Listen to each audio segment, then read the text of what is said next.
back on that game against Canada, what needs to change? What's the biggest thing that needs to change from that game to this one? Yeah, obviously we were disappointed after that loss. First time it's happening since 1985. It kind of hurts. You can tell the guys we weren't quite ready for the challenge. Canada was just playing free. They had no hesitation, no fear, and everyone kind of came out hesitant, and that's coming from the bench included.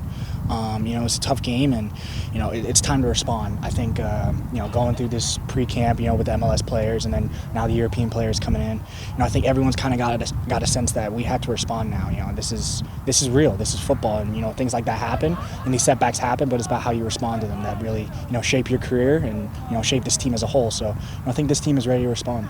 So guys, we had a chance. Is able to do that makes you have that feeling that he's always got your back? Just personality.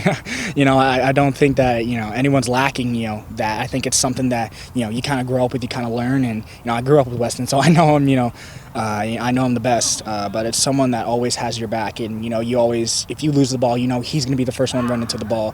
He's going to be the one saying keep your head up. Next play. He's a leader, and I think that's something that I can learn from. Everyone can learn from to kind of up their game and to kind of be one collective group instead of 11 individuals on the field sometimes. Moments of adversity like the Canada loss kind of help you guys to create that, kind of cultivate that feeling of brotherhood and family on the team.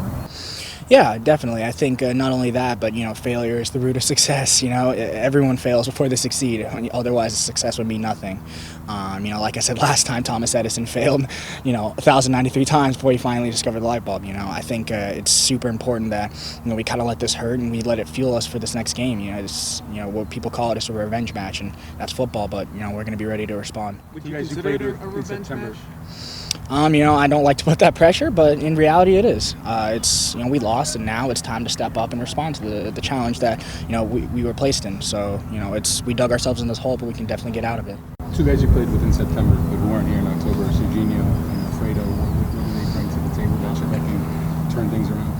Yeah, both very high-quality players. You can tell, they play free. I think that's something that really helps the national team on all aspects. When you're so focused on tactics, sometimes you need someone to just kind of be that breakthrough, that little individual bit of talent that the team misses sometimes. And I think Serginho's definitely got the Alfredo as well.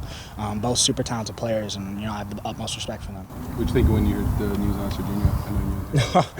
No, I loved him, man. It's not an easy decision in any aspects, and he chose us over Holland. That's huge. That's something that should be respected to the utmost degree. And we love Serginho. We all love him here, and we all know he's a fantastic player. And we can't wait to have him. For you personally, in your career, just this year in general, for you, the jumps that you've made, how do you kind of take that along? And now looking back on the year as it kind of closes, just the strides you've made personally. Yeah, it's one of the best feelings ever, to not really being involved in the national team rotation, to, borderline starter, to learning under Yedlin's wing, to challenging Nick Lima. I think all these aspects have kind of, pushed me to go beyond my limits, especially after January camp. It was a tough month. But, after that Gold Cup breakthrough, I started to get the confidence I really needed to, kind of get my game to the next level and push myself. So, I really admire all the fullbacks in this pool because we have such a huge depth of talent here. And I can always learn from everyone in that position. But I think people like Yedlin, people like Nick, people like Serginho always push me to be the best I can be.